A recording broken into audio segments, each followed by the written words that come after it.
He shoots and he scores. It's a goal. Welcome to DrMummyCakes channel.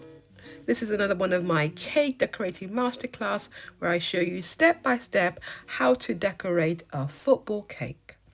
So I've assembled my decorated equipment and I have a video showing you how.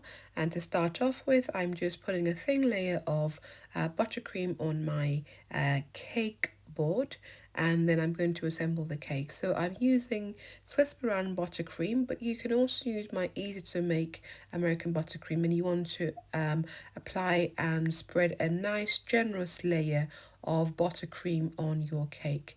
Now you need a square cake, and I have videos showing you how to line a square tin. And for this recipe, I'm using my marble cake recipe, which is also on my YouTube channel, so check it out. You can use other recipes, but you want to make sure it's not a very fragile or soft cake. You want it to be sturdy enough. And to have nice straight edges, I'm trimming the cake. So if you don't know how to trim a square cake, I also have a video showing you in details how to trim a square cake, and I would recommend that you do that when you're making your football cake, because it'll give you a nice finish.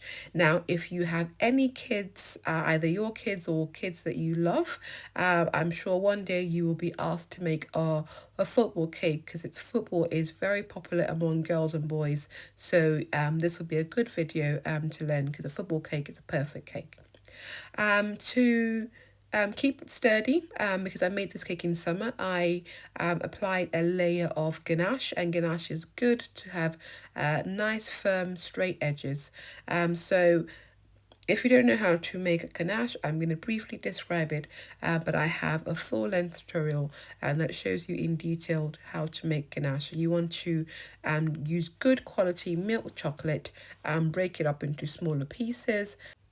In this case, because I had a lot of chocolate, I'm actually putting it into my food processor and whizzing it so that I have smaller crumbs, and that way your chocolate melts quicker and less fuss and saves you time in the kitchen.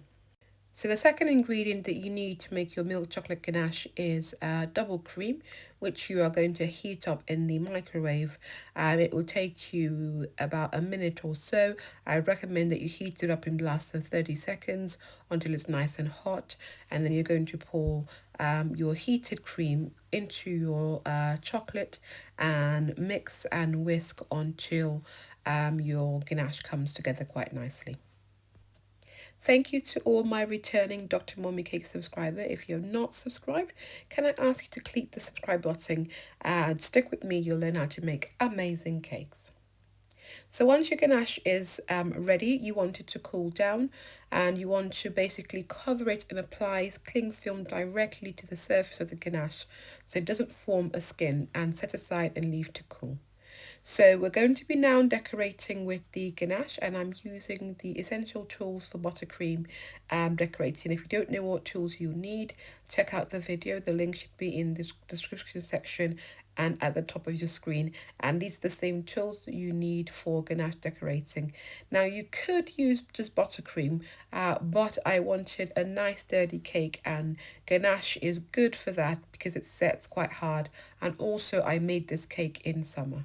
So you can see I'm using an angled palette knife to apply the ganache in a nice thick layer across the cake, and doing it on all the sides as well as the top. Now, normally with buttercream, I apply a crumb coat, but actually with ganache, it's not so much of a problem because ganache is thicker, and I find that I don't need to apply a crumb coat with ganache. But you might find that you might have to apply more than one layers of ganache.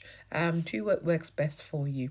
But be generous with your ganache, and you will find that when you apply a thick enough layer, it will lock in all the crumbs and give you a nice finish.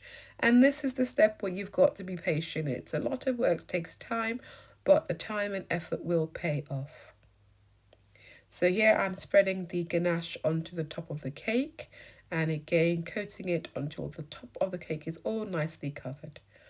Then once that is done, you want to use your buttercream scraper to then smoothen the edges.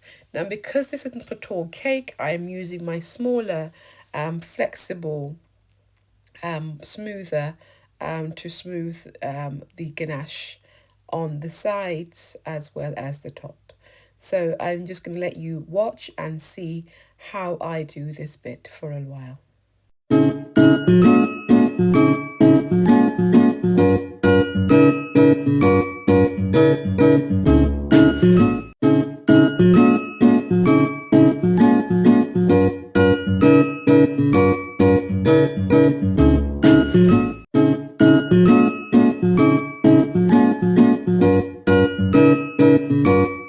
Once you've finished decorating with the ganache, pop it in the fridge for the ganache to set, and that will take between 30 minutes to an hour. Here is the cake all set, and I wanted to add an extra layer of buttercream for more delicious flavour, and also because it looks better with the white background rather than the brown. But you can just straight away start piping onto the ganache. Okay, so now we're going to prep our piping bag for piping the grass. So I've snipped the tip off and I'm using a grass tip. There are many different grass tips out there, and you'll notice a grass tip has multiple holes. The smaller the size of the hole, the finer the grass you pipe. Bigger holes have more coarse piping. So I'm using my glass trick where I basically put the piping bag into a glass and then just scoop the buttercream into the piping bag. And this is an easy, simple way of filling a piping bag without any mess. And you can see I'm using a green coloured buttercream. So I'm using American buttercream, which I prefer to use than something like Swiss meringue or Italian meringue, because American buttercream is nice and stiff. What you want to do is pipe directly onto the cake, pulling off, and then as soon as you want to stop, you stop squeezing the bag and pull off. So it will take a while for you to kind of get the technique, but keep going. So you want to squeeze, pull up, and then let go, so you have piping tips. And you want to pipe in a sort of a random order so it looks like grass, same length, different texture. It will all add to it.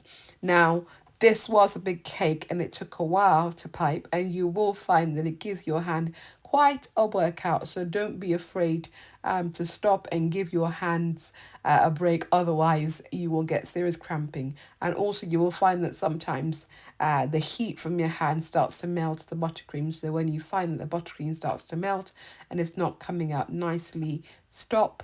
Pop the piping bag into the fridge for a couple of minutes and then continue piping. And you want to do this until you've piped the entire cake, just like in here. And wow, that was a workout. By this time, my hands were aching me, but I was very, very pleased with the results. And then all you've got to do is add on your finishing touches. I've used fondant to spell out the name, to make football shirts, and I have decorative ornaments on the cake to give it an authentic feel. And voila, here is my football cake. The birthday boy was so pleased.